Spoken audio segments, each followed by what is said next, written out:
இதெல்லாம் உங்ககிட்ட வேணும்னு கேட்கறதா இருந்தா உங்க அப்பா கிட்ட என்ன கேட்பீங்க? First thing happiness. எப்பவுமே என் கூட விளையாடவே மாட்டாங்க. வருவாங்க, ஆஃபீஸ் போவாங்க, அவ்வளோதான். இது மட்டும்தான் அவரை பொறுத்த வரைக்கும் அவர் டியூட்டி.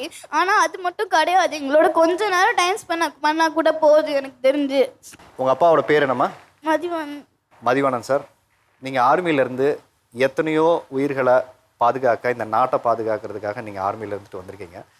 உங்கள் குழந்தையோட ஒரு 2 நாள் தயவு செஞ்சு டைம் ஸ்பெண்ட் பண்ணுங்கள். பிடிச்ச இடத்துக்கு கூப்பிட்டு போங்க. அந்த குழந்தையோட டைமை ஸ்பெண்ட் பண்ணுங்கள்.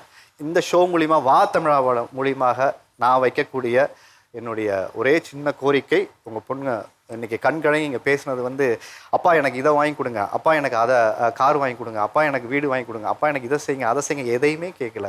அப்பா உங்கள் அன்பை கொடுங்க, உங்களோட கொஞ்சம் நேரம் பேச டைம் கொடுங்க, அப்பா உங்களோட விளையாடுறதுக்கு கொஞ்சம் நேரத்தை கொடுங்கன்னு கேட்குறாங்க. அதை கொடுக்க முடியாத ஒரு அப்பாவாக நம்ம இருந்துடக்கூடாது. இது என்னைக்குனாலும் மாற்ற முடியாது. ஸோ ப்ளீஸ் அவங்களுக்கான டைமை நீங்கள் கொடுங்க. இந்த ஷோ மூலியமா மாறினா இது மாற்றத்திற்கான ஒரு ஷோ.